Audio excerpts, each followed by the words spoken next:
The buyer who waited for cheaper money has now lost both directions. The cuts aren't coming, and for the first time in this cycle, the hikes are back on the table. Welcome to the SA Residential Wrap. I'm Sarah, and joining me as always is David. We're covering the 25th and 26th of March 2026, a two-day window that may turn out to be one of the more consequential in this market cycle. Two stories today. First, the SARB's unanimous hold and what it actually means for the rate outlook, because this was not a routine pause. Second, the National Student Financial Aid Scheme is in a state of administrative collapse, and students and investors are both finding out what that means in real time. Let's get into it. Before we get into the lead story, a quick orientation on the rate environment. Prime sits at 10.25%. The SARB held unanimously on the 26th of March. That's the March MPC decision that the market had been watching for months. We've flagged this one before. What's changed is the texture around it. The hold itself was expected. What wasn't expected, or at least wasn't fully priced, is that the SARB has now formally modeled two scenarios in which it hikes. This isn't vague downside risk language. It's in the MPC statement. If the oil price stays around $100 for a couple of months, they're looking at a 25 basis point hike or more later in 2026. If it stays above $100 for over a year, we're looking at multiple hikes. The SARB has shifted from an easing posture to what Governor Kanyako called a cautious defensive stabilization stance. That's a different regime. And the inflation forecast has moved too. SARB revised its 2026 CPI outlook upward from 3.3% to 3.7%. That's the oil shock feeding through. The next MPC is May. Until then, Prime stays where it is. That's the anchor. There's a particular kind of buyer who has been sitting on the sidelines through this whole cycle, not because they couldn't buy, but because they were told not to. The message from mortgage originators through late 2025 and into early 2026 was essentially, wait, relief is coming. Rates are heading to around 9.75, maybe 9.5. Lock in now and you'll be overpaying. Hold out another quarter and you'll get a better entry point. And for a while, that was a credible read. The market consensus through Q4 2025 and into January this year was 50 to 75 basis points of further cuts. Some of the analyst desks had penciled in Prime falling to as low as 9.5% by year end. That was a real expectation from real institutions. And then, the Strait of Hormuz entered the conversation.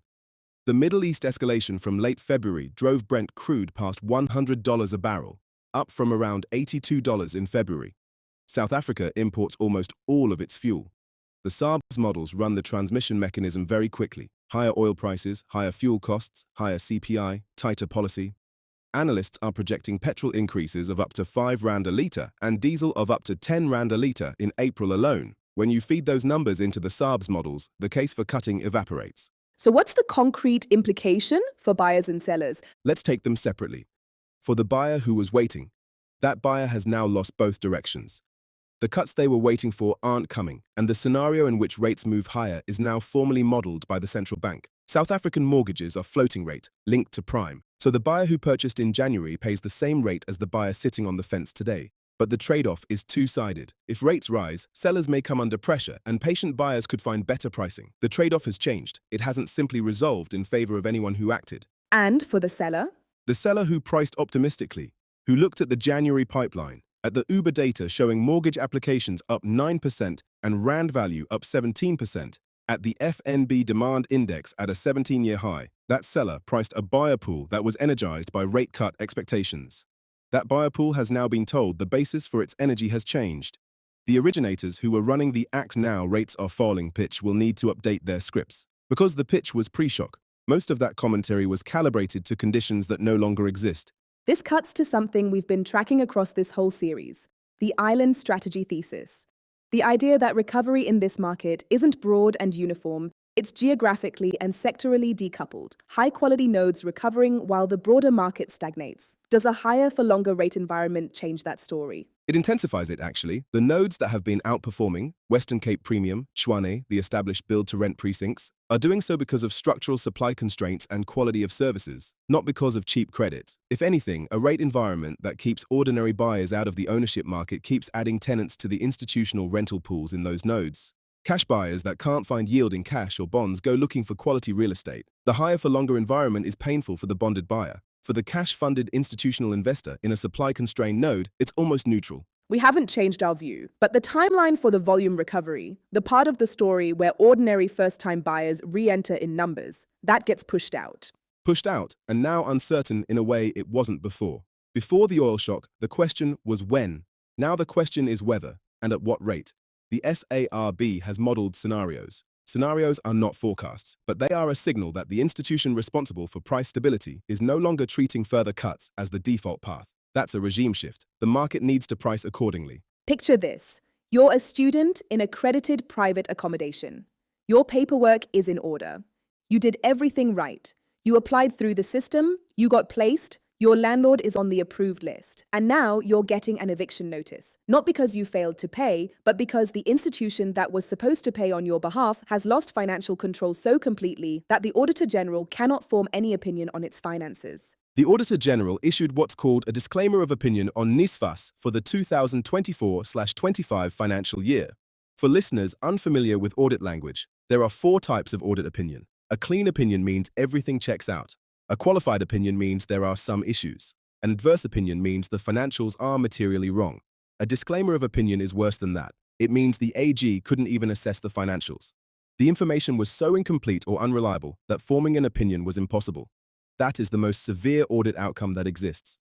And the detail underneath that disclaimer is stark. 822 deceased individuals were still actively receiving NSFAS funding. Over 14,000 students whose household incomes exceeded the eligibility threshold were still getting state money. A 2-year investigation by Aute confirmed a 1 billion rand vulnerability through fraudulent ghost bed accreditations. Standard 3-bedroom homes certified as providing over 200 beds. The Private Student Housing Association confirmed NSFAS owes independent accommodation providers upward of 44 million rand. That unpaid debt triggered a 14-day eviction ultimatum.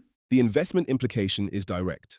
Student accommodation investments that were modeled around NSFAS as a reliable underwriter are now carrying risk that isn't priced into yield models. A sovereign guarantee is worthless when the guaranteeing agency is in a state of administrative dysfunction. The direct payment improvements we covered in the last episode, and they are real improvements, sit alongside a disclaimer of opinion. Both things are true simultaneously. The structural fragility hasn't been solved. It's been papered over with a better payment mechanism. Government announced this week that it's mandating innovative building technologies, IBTs, across its social housing program. The ambition is real. Some of these systems can erect a superstructure in days. The minister spoke of accelerating delivery against a 2.6 million unit backlog. Which sounds like progress. Except a faster wall does nothing for the trench. A superstructure built in 3 days is still uninhabitable without a municipal bulk sewer connection, a water allocation, an electricity grid tie-in. And those systems, in multiple metros, are failing or absent.